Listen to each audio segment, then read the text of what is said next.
Hello guys, ഞാൻ ഇന്ന് നിങ്ങളെ രണ്ടുപേരെ പരിചയപ്പെടുത്താനാണ് വന്നത്. ഒന്ന് ഒരു ഷെഫീന ബീബി എന്ന് പറയുന്ന ഒരു യൂട്യൂബറാണ്. ആക്ച്വലി അവർക്ക് 107K സബ് ഉണ്ടായിരുന്ന ഒരു ചാനലുണ്ടായിരുന്നു. ഈ ചാനലുണ്ടായിരുന്ന സമയത്ത് അവർ സത്യങ്ങൾ വിളിച്ചു പറയുന്ന ഒരു സ്ത്രീയാണ്. അവർക്കാരെയും അങ്ങനെ പേടിയൊന്നുമില്ല. ഒരു വല്ലാത്ത തരം ബോൾഡ്നെസ് ആണ് ആ സ്ത്രീക്ക്. എന്താണെന്ന് അറിയത്തില്ല. ആരെയും ഭയക്കുകയൊന്നുമില്ല. പിന്നെ അവർക്ക് നേരെ എന്തെങ്കിലും അലിഗേഷൻസോ അല്ലെങ്കിൽ മോശമായി അവരെ ബിഹേവ് ചെയ്യുക ചെയ്താൽ അവർ തിരിച്ച് അതുപോലെ റിയാക്ട് ചെയ്യും. അവർക്കങ്ങനെ ആരെയും ഭയമുള്ളതായിട്ട് എനിക്ക് മനസ്സിലായിട്ടില്ല. ആ സ്ത്രീയെ കിക്ക് എന്ന സംഘടന നോട്ട് ചെയ്യുകയാണ്. കാരണം കിക്ക് എന്ന സംഘടനയിലുള്ള മിക്കവാറും യൂട്യൂബേഴ്സ് എല്ലാം തന്നെ നല്ല ക്രിമിനലുകളാണ്. അവരുടെ കാര്യങ്ങളൊക്കെ ഇങ്ങനെ റിവീൽ ചെയ്യുന്ന ആ സ്ത്രീയെ ടാർഗറ്റ് ചെയ്തുകൊണ്ട് ഈ ഒരു പറ്റം യൂട്യൂബേഴ്സ് അങ്ങ് ഇറങ്ങി നിൽക്കുകയാണ്. 17ഓളം വരുന്നവന്മാർ ഇറങ്ങി നിന്ന്. അതിൽ മെയിൻ എല്ലാ ആണുങ്ങളും ഉണ്ട്, പെണ്ണുങ്ങളും ഉണ്ട്. അതിൽ കിക്കിലില്ലാത്ത കുറേ പെണ്ണുങ്ങളുണ്ട്. പെണ്ണുങ്ങൾ വെച്ചൊഴിഞ്ഞ് മാറുമ്പോഴും ഈ 17 ആണുങ്ങളും അങ്ങ് നിന്ന് തെറിവിളി തന്നെയായിരുന്നു ആ സ്ത്രീയെ. ഈ പറയുന്നവന്മാർ കാ പിടിച്ചും മാ പിടിച്ചും പാ പിടിച്ചും ഒക്കെ തെറി വിളിച്ചിട്ട് പറയും അവരാണ് തെറി വിളിക്കുന്നത്. ചിലർ റിലേ ആയിട്ട് തന്നെ സംഗതി നടത്തിയിട്ടുണ്ടായിരുന്നു. ഇതൊക്കെ എന്തിനായി മത്സരിച്ച് ചെയ്തതെന്നറിയാമോ? ബിഗ് ബോസിലേക്ക് എൻട്രി കൊടുക്കാമെന്ന വാക്കായിരുന്നു ഉണ്ടായിരുന്നത്. തള്ളു സായി ആണ് അതിൻ്റെ മെയിൻ ഡയറക്ടർ. ആ സായിയുടെ ഡയറക്ഷനിൽ അങ്ങനെ പെങ്ങളൂട്ടിയുടെ ആങ്ങളമാരിൽ ഒരാൾക്കും ആ ചാൻസ് കിട്ടി. ഷെഫീന ബീബി തെറി വിളിച്ചതിനുള്ള ഇനാമാണ്. ഷെഫീന ബീബി ഒരു 22 വർഷത്തോളം പ്രവാസിയായിരുന്നു. അവർക്ക് ഏറ്റവും ഇഷ്ടം നാടാണ്. നാടിനെ പറ്റി പറയുമ്പോൾ ഭയങ്കരമായ കാര്യങ്ങൾ പറയും, ചരിത്രമൊക്കെ പറയും. പിന്നെ അവർക്ക് ഈ ഒരു ദേശസ്നേഹം എന്നൊരു ലെവലുണ്ടല്ലോ, അതിൽ കൂടുതലാണ്. അവരെ നീ പാകിസ്ഥാനി പോടി, നീ പിഴച്ചവളല്ലേ, നീ ആനയാ കോനയാ എന്നൊക്കെ പറഞ്ഞാണ് ഈ സിജോ അഡ്രസ്സ് ചെയ്തത്. അത് മറ്റൊന്നിനുമല്ല, ഇതിനകത്തേക്ക് ഒരു എൻട്രി ആയിരുന്നു ലക്ഷ്യം. അത് കിട്ടുകയും ചെയ്തു. ഇനി വേറൊന്നും കൂടെ കേട്ടോളൂ. ഈ പറഞ്ഞ ഈ സിജോ അയാളുടെ യൂട്യൂബ് എടുത്ത് നോക്കുക. ശിവനെ തുണ്ടിൻ്റെ ഒരു ലഹളമാണ്. എന്തോരം തുണ്ടാണെന്നറിയാമോ? 2 പേരെ ഒരു സ്ത്രീ വെച്ചുകൊണ്ടിരിക്കുന്നു. ഇതൊക്കെയാണ് മാറ്റർ. പുള്ളിയുടെ മാറ്റർ ഫുള്ളി ഇങ്ങനെ തുണ്ട് റിലേറ്റഡാണ്. ഈ റിലേറ്റഡ് ആയിട്ടുള്ള സബ്ജക്റ്റുകൾ മാത്രം എടുക്കുന്ന തുണ്ട് സിജോ അവസാനം അയാൾക്ക് പ്രോമിസ് ചെയ്ത് ആ വഴി തുറന്നു കൊടുത്തു നമ്മുടെ വാഴസായി. അങ്ങനെ ബിഗ് ബോസിലേക്ക് എത്തിയ പുള്ളിക്കാരൻ തീർത്തും ഭയങ്കരമായി എൻജോയ് ചെയ്തു, സന്തോഷിച്ചു, അർമാദിച്ച് ആനമാർ പാദം ആനമാർ മാടം മാടം പണ്ട് ഇതൊക്കെ പാടി അങ്ങോട്ട് ചെന്ന് കയറി. ഇവിടെ ഷെഫീന ബീവി ഒരു സൈഡിലിരുന്ന് വല്ലാണ്ട് വിഷമിക്കുന്നുണ്ടായിരുന്നു. വല്ലാത്ത നിരാശ അവരെ ബാധിച്ചിരുന്നു. വല്ലാത്ത നിരാശയായിരുന്നു ആ സ്ത്രീക്ക്. സത്യം, ബോൾഡായി നിൽക്കുന്ന അവരുടെ ചാനൽ പൂട്ടി, അവരുടെ മകനെ വെച്ച് അവരെ പറഞ്ഞു, അവരെ പടുമോശമായിട്ട് അവതരിപ്പിച്ചു. അങ്ങനെ സൊസൈറ്റിയിൽ അവരുടെ പേര് തന്നെ നശിപ്പിക്കുന്ന രീതിയിൽ ഇവരൊക്കെ എടുത്തു വെച്ച് ഭയങ്കരമായി പറഞ്ഞു. ഈ സിജോയൊക്കെ പറഞ്ഞത് പെൺവാണിഫക്കാരി എന്നാണ്. അത് അവരെ വീട്ടിൽ നടക്കുന്ന സംഭവമാണ് അവർ പറഞ്ഞത്. അത്രയ്ക്കൊക്കെ പറഞ്ഞ ഈ കള്ളൻ എങ്ങനെ ബിഗ് ബോസിൽ എത്തി എന്നുള്ളതായിരുന്നു ഷെഫീന ബീവിയുടെ ഒരു ടെൻഷൻ. അതവർ ശരിക്കും പറഞ്ഞാൽ അവരുടെ ദൈവത്തിനോട് പറഞ്ഞു. അവർക്കങ്ങനെ ഒരു ദൈവമൊക്കെ ഉണ്ട്. ആ ദൈവത്തിനോട് പറഞ്ഞപ്പോൾ ആ ദൈവം ശരിക്കത് കേട്ടു എന്നുള്ളതാണ്. ദൈവം പറഞ്ഞു, നീ ഇങ്ങനെ നിരാശപ്പെടരുത്. നീ ഇങ്ങനെ നിരാശപ്പെടുമ്പോൾ എന്നോട് നിനക്കൊരു വിശ്വാസമില്ലാത്തത് തോന്നും. ഞാൻ പ്രവർത്തിക്കുന്നവനാണ്. ഞാൻ പ്രവർത്തനത്തിലൂടെ നിനക്ക് അതിനുള്ള ഫലം കാണിച്ചു തരും എന്ന് പറഞ്ഞു. ഹല്ലേലൂയ, സ്തോത്രം. ആ വിശ്വാസത്തിൽ ഷെഫീന ബീബി മിണ്ടാതിരുന്നു. ദൈവം കർമ്മ എന്ന രൂപേണ ഒരു കരങ്ങളിലേക്ക് ചെന്ന് കയറി അങ്ങ് ചെക്കേറിയിരുന്നു. നമ്മുടെ റോക്കിയുടെ കരങ്ങളിൽ അതിശക്തനായ ആ ദൈവം റോക്കിയുടെ കരങ്ങൾ കൊണ്ട് ഷെഫീന ബീവിക്ക് നീതി വാങ്ങിക്കൊടുത്തു എന്നാണ് പറയപ്പെടുന്നത്. ഇത് ചരിത്രമാണ്. സിജോയുടെ അടിച്ച് പല്ല് പൊട്ടിച്ചങ്ങ് വിട്ടു എന്നുള്ളതാണ്. അടി കൊണ്ടു വായി തുന്നിക്കെട്ടി ഒരു മൂലയിരിക്കുന്നവൻ വീട്ടിൽ പോകണം. ഇത് വെച്ചൊന്ന് കോമ്പൻസേറ്റ് ചെയ്യാനും നിങ്ങളുടെ ഷോയിൽ ചരിത്രത്തിൽ ആദ്യമായി മുഖത്തിടി കൊണ്ട് പല്ല് പൊട്ടിയ ആദ്യത്തെ കണ്ടസ്റ്റൻ്റ് ഞാനായതുകൊണ്ടും നിങ്ങളുടെ ഷോ വഴി എനിക്ക് അങ്ങനെ ഒരു അപകടം സംഭവിച്ചതുകൊണ്ടും എനിക്ക് നഷ്ടപരിഹാരത്തിന് കേസ് കൊടുക്കാം എന്നുള്ളതുകൊണ്ടും നിങ്ങൾ അതിനെ കോമ്പൻസേറ്റ് ചെയ്യേണ്ടത് ഗപ്പ് വെച്ചാണ് എന്ന് പുള്ളിക്കാരൻ അങ്ങ് തീരുമാനിച്ചു. തീരുമാനം അവിടെ നിൽക്കട്ടെ.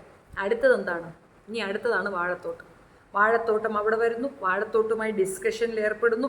പണപ്പെട്ടി ഡിസ്കഷൻ വരുന്നു. അങ്ങനെ കുറേ കാര്യങ്ങൾ.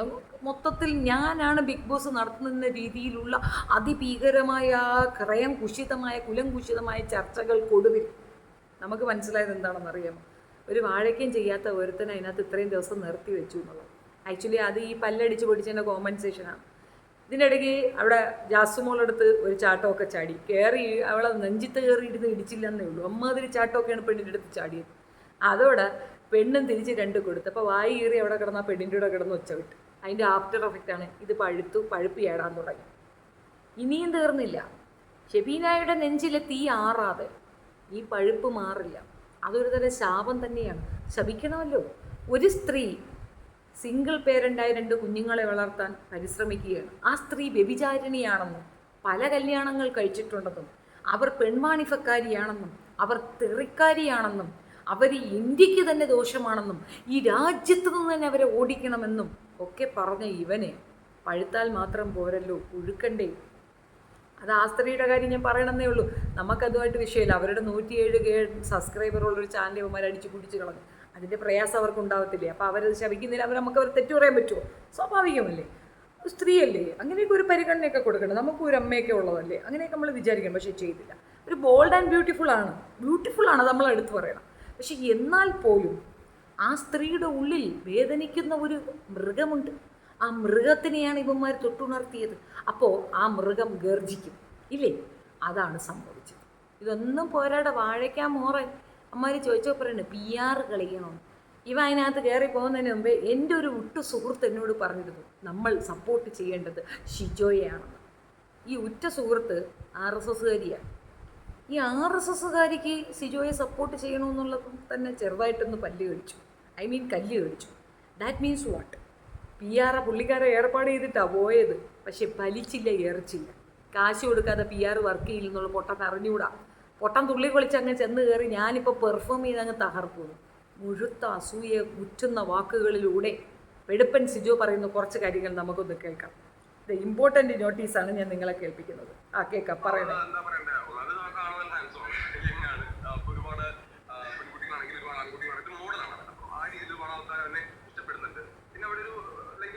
അർജുനെ പറ്റി ചോദിച്ചപ്പോൾ ഉള്ള വർത്തമാനമാണ്. അവൻ ഹാൻസമാണ്, ഒരുപാട് പേര് അവനെ ഇഷ്ടപ്പെടുന്നുണ്ട്, പെൺകുട്ടികൾ ഒരുപാട് ആഗ്രഹിക്കുന്നുണ്ട്. അല്ല, അതുകൊണ്ടാണോ ഈ പെടുപ്പൻ സിജോ താൻ കല്യാണം കഴിക്കാൻ പോകുന്ന പെൺകുട്ടിയുടെ കാര്യം പുറത്തേക്ക് പറയാതിരുന്നത്? അവിടെ പറഞ്ഞതായിട്ട് ഞാൻ കേട്ടില്ല. നിങ്ങൾ കേട്ടിട്ടുണ്ടോ എന്ന് എനിക്കറിയത്തില്ല, ഞാൻ കേട്ടിട്ടില്ല. അപ്പോൾ താൻ കല്യാണം കഴിക്കാൻ പോകുന്നതും തനിക്കൊരു പെൺകുട്ടി കാത്തിരിക്കണമെന്നും പറയാത്തത് കൊണ്ടാണ് ആ പെൺകുട്ടി നേരിട്ട് വന്ന് ഞാനാണ് നിന്നെ കെട്ടാൻ പോകണമെന്നും ഒക്കെ പറഞ്ഞ് കമന്നങ്ങ് വീഴുന്ന കണ്ടല്ലോ. ശ്രീതുവുമായിട്ടൊരു കോംബോ ക്രിയേറ്റ് ചെയ്യാൻ ഒരു ശ്രമം നടത്തുന്നത് കൊണ്ടായിരിക്കാം ഈ ഒരു വിഷയം ഒളിച്ചു വെച്ചതെന്നാണ് ഞാൻ മനസ്സിലാക്കുന്നത്. ചാൻസ് ഉണ്ടെങ്കിൽ ആരെങ്കിലുമൊക്കെ കിട്ടട്ടെ എന്നുള്ളതായിരിക്കാം പുള്ളിക്കാരൻ്റെ ഒരു നടപടി.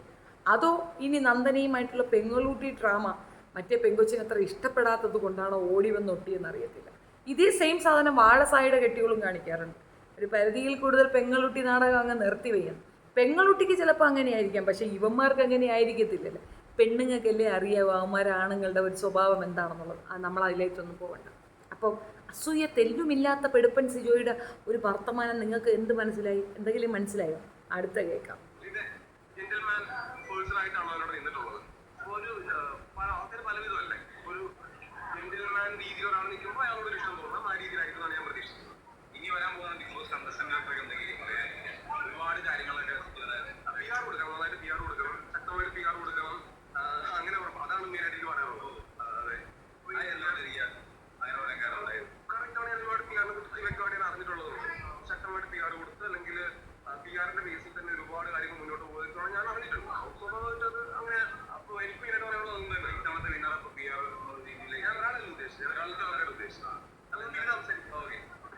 പെട്ടു.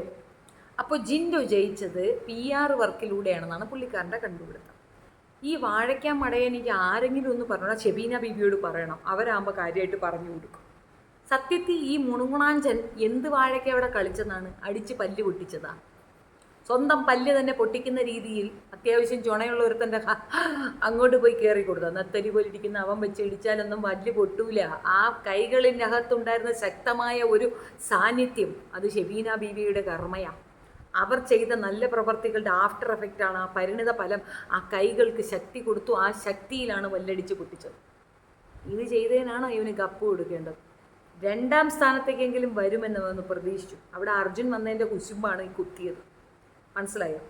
ഹാൻസമാണത്രേ. അവന് PR ഉണ്ടെന്ന്. ഏത്? അർജുനും PR ഉണ്ടായിരുന്നു, ജിൻഡോയ്ക്കും PR ഉണ്ടായിരുന്നു. അതിൻ്റെ ആഫ്റ്റർ എഫക്റ്റാണ് ഞാൻ പുറത്തേക്ക് വന്നതെന്ന് അങ്ങനെ എക്സ്പ്ലെയിൻ ചെയ്ത് തള്ളുക. അല്ലാണ്ട് അവിടെ കിടന്ന് കനഷ്ടം കുഞ്ഞായ്മയും കാണിച്ച് പെങ്ങളൂട്ടിയുമായിട്ട് ഡാൻസ് കളിച്ചതിനല്ല ആളുകളെടുത്ത് പുറത്തിട്ടത്. വിഷുദിനത്തിൽ എവിക്ഷൻ ഇല്ലാതാവുമെന്നത് പ്രതീക്ഷിച്ചുകൊണ്ട് തൻ്റെ ബർത്ത്ഡേ ദിവസം തന്നെ എവിക്റ്റ് ചെയ്യില്ല എന്നും പറഞ്ഞ് പ്രതീക്ഷിച്ച് കാത്തിരുന്ന ഈ വാഴയ്ക്ക മോറിൻ്റെ അണ്ണാക്കിൽ അടിച്ചു കൊടുത്തു നമ്മുടെ ലാലപ്പൻ. ഏതായാലും സൂപ്പറായിരുന്നു, ഒന്നും പറയാനില്ല. ലാസ്റ്റ് മിനിറ്റിൽ എനിക്ക് ഒരുപാട് ഇഷ്ടപ്പെട്ടൊരു കാര്യം, എവിഷനൊക്കെ കീർത്തിയും ആപ്റ്റായ പൊസിഷനിൽ ഓരോരുത്തരെയും പിടിച്ച് പുറത്താക്കിയിട്ടുണ്ട്. ഋഷിയുടെ എവിക്ഷൻ മാത്രം വേദന ഉളവാക്കി. ആ ഒരു രീതി ശരിയല്ലായിരുന്നു, അതുമാത്രം ഒരു വേദന ഉളവാക്കി. ബാക്കിയൊക്കെ സൂപ്പറായിരുന്നു, അടിപൊളി, ഒന്നും പറയാനില്ല, കിടുക്കാച്ചിയായിരുന്നു. അർഹിക്കുന്ന മര്യാദകൾ തന്നെ ഓരോരുത്തർക്കായിട്ട് കിട്ടിയിട്ടുണ്ടായിരുന്നു. അർഹിക്കുന്ന മര്യാദയോടുകൂടി ഓരോരുത്തരെയും പുറത്തേക്ക് വിട്ടത് കണ്ടത് സന്തോഷം. ആ സന്തോഷം ഞാൻ നിങ്ങളുമായി പങ്കുവയ്ക്കുന്നു. അപ്പോൾ സിജോണ്ണ, നിങ്ങൾ വെറും കൂറയല്ല, കുക്കൂറയാണ് കേട്ടോ, അത് സ്വയം മനസ്സിലാക്കുക. ഒരു എബിലിറ്റി നിങ്ങളുടെ കയ്യിൽ, ഒരു വാഴയ്ക്കാൻ തുണ്ടുമില്ല. ആ പെണ്ണിൻ്റെ കൂടെ കിടന്ന് ഒച്ച വെച്ചിട്ടാണ് പൊട്ടിപ്പഴുത്തത്. ഇനിയും പഴുക്കണം, ഉഴുക്കണം. കാരണം അത്രത്തോളം തോന്നിവാസങ്ങൾ സ്ത്രീകൾക്ക് അഗൻസ്റ്റ് നീ പറഞ്ഞിട്ടുണ്ട്. അത്രത്തോളം മോശപ്പെട്ട കാര്യങ്ങൾ നീ അന്വേഷിക്കുക പോലും ചെയ്യാതെ, തെറ്റാണോ ശരിയാണോ എന്ന് അന്വേഷിക്കുക പോലും ചെയ്യാതെ ഒരാളെ അടിച്ചൊതുക്കാനും തീർത്ത് കളയാനും സൂയിസൈഡിൻ്റെ വക്കിൽ വരെ അവരെ കൊണ്ടെത്തിച്ചത് നീയാണ്. അതിൻ്റെ മറുപടി നീ പറഞ്ഞേ മതിയാവും. ഷെഫീന ബീവിയുടെ കൊട്ടേഷനാണ് ദൈവം ഏറ്റെടുത്ത് നിനക്കിട്ട് തന്നത്. കൂടുതൽ കിട്ടും, ഇനിയും കൂടുതൽ. ഇതുകൊണ്ടൊന്നും അവസാനിച്ചു എന്ന് വിചാരിക്കേണ്ട. ഇനിയും നാക്കും കൊണ്ട് ഇറങ്ങിയാൽ ഈ പോയ ഇവിടത്തേക്ക് സ്റ്റിച്ചല്ല, നാക്കിൽ സ്റ്റിച്ചിടുന്ന രീതിയിലാക്കി കിട്ടും.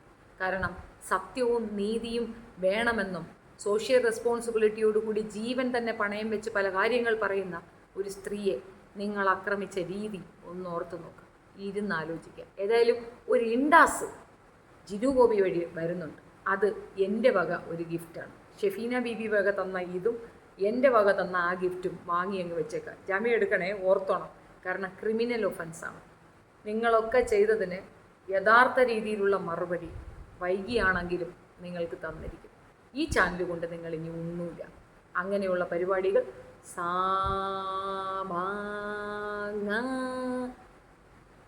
ബാലൻസ് വരും കേട്ടാ. ഞാൻ ഈ കൂടുതൽ പറഞ്ഞാൽ വേറെ എന്തെങ്കിലും ആയിപ്പോകും. അപ്പോൾ അത്രയേ ഉള്ളൂ. നല്ല കുശുമ്പും കുന്നായ്മയും അത്യാവശ്യം താനെന്ന അഹങ്കാരബോധവും കൊണ്ട് ഒരുത്തനിക്ക് വന്ന പതനമാണ് ഞാൻ നിങ്ങളോട് പറഞ്ഞത്. ഷെഫീന ബീവിയുമായിട്ട് എനിക്ക് യാതൊരു ബന്ധവുമില്ല. I don't know who is she, but she was right in so many manner. അവരോടധികം കുരുക്കാൻ നിൽക്കേണ്ട. അവരെ കൂടെ എന്തോ ചാത്ത സേവയുണ്ട്. അവരെ തൊടുന്നവർക്കൊക്കെ ഇതാ പരിപാടി. ആക്ച്വലി ഈ ബിഗ് ബോസ് സീസൺ 6 ഉണ്ടല്ലോ, സത്യത്തിൽ അവരുടെ കൊട്ടേഷനാണ്. ഹാഫിസ് എന്നാണ് അവരുടെ കൊട്ടേഷൻ ഏറ്റെടുത്തൊന്നും എനിക്ക് സംശയമില്ല. അതില്ല. കാരണം അവരുടെ ശത്രുക്കളെ എല്ലാത്തിനെയും കൂടെ കൊണ്ടുവന്ന് ഏകദേശം ഉള്ളതിനൊക്കെ കൊണ്ടുവന്ന് മുട്ട ഒരു കുടക്കീഴി നിർത്തി ആരി തൊലി ഊരി വലിച്ച് കീറി തീ കത്തിച്ചങ്ങ് വിട്ടുകൊടുത്തിട്ടുണ്ട്. നന്ദി, നമസ്കാരം.